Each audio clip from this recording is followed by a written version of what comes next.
going to use the Calver special tuning method of cam timing using the conventional method using a digital indicator. And this process I have found, I believe, to be the most simple and very accurate method of degreeing a camshaft. I have swung the cam gear back around, stalled it.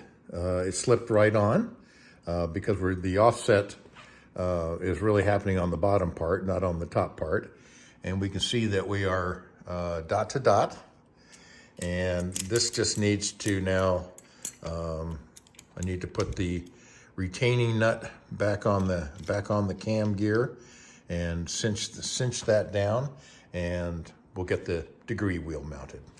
If you have been following along this process, my learning process on setting up the camshaft timing between the crank and the camshaft, you'll remember that we're trying to reach 106 degrees after top dead center rotation on the camshaft. And what we've got, well, first thing to notice is that digital gauges on both as opposed to the dial gauges that I had been using. My issue is that the dial gauges were giving inconsistent results just due to their mechanical nature or age and so forth. So I have gone totally digital. These are just Amazon digital DTI gauges. And so we've got them set up both on the number 4 piston, and that was to determine top dead center on the piston. Number 1 and number 4 are identical, so just for ease of use, I've set it up on number 4. We have zeroed that out. We've gone before and after to try and remove any dwell, so we know that we're absolute top dead center. And at that stage, I set the degree wheel at top dead center on our pointer. So once that's done, we can kind of set it and forget it. The next stage was to insert a push rod into the number 1 inlet valve, which is the second hole from the front of the block on this A-series engine. I have got a spring tensioner to keep a constant pressure down on that push rod, and we've got our digital gauge running to the center of the push rod. So at this stage, what needs to happen is we needed to find top dead center on our lifter, because the cam has got a high point, but it's got a little dwell on either side. So we needed to find top dead center on that as well, which we've done. We've gone before and aft on the camshaft. And one of the interesting processes is that there are various ways that people will describe doing that. Going forward, they keep moving the crank back and forth, back and forth. And what I settled on was by Keith Calver.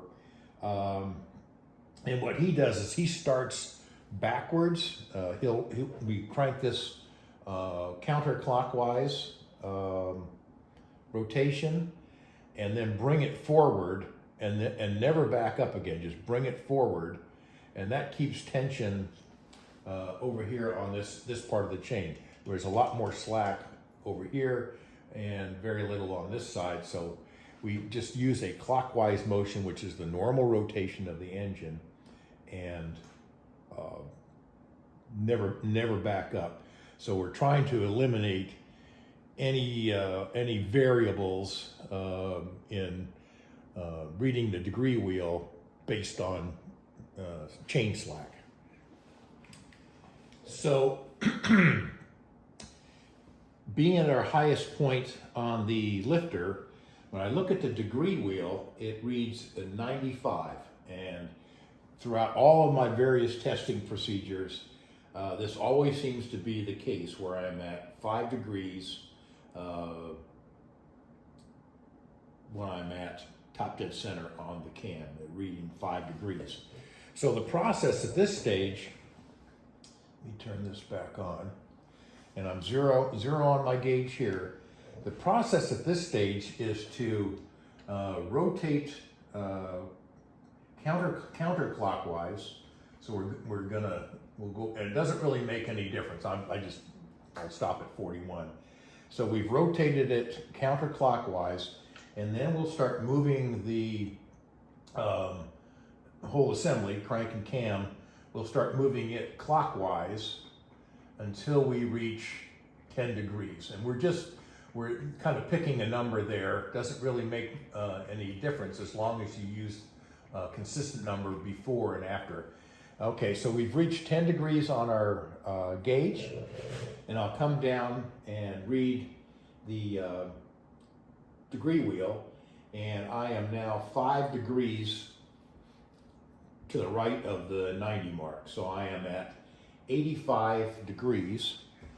Let me write that down on this little board over here. It'll vary a little bit from time to time, but let's go with the 85. And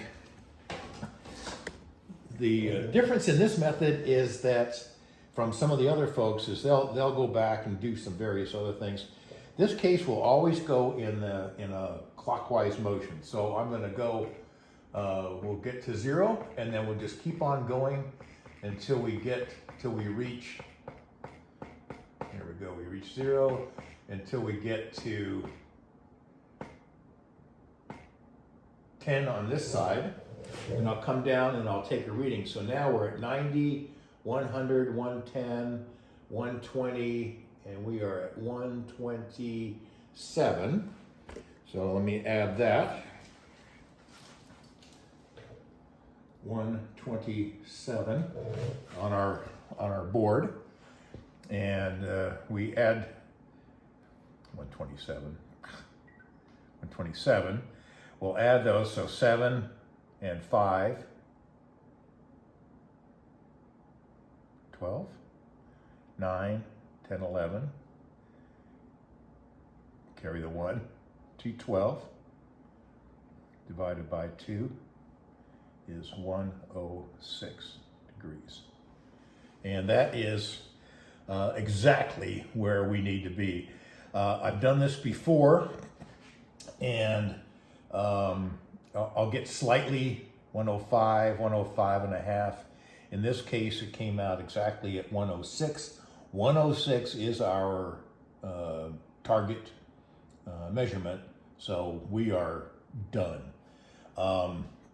Just a note that I'm currently fitted with a 9-degree offset key, and it's with the offset.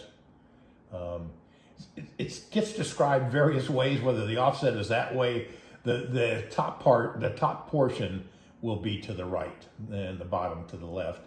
And the crank was set to top dead center before measuring the camshaft. So at 106 degrees, we're gonna call it absolutely good.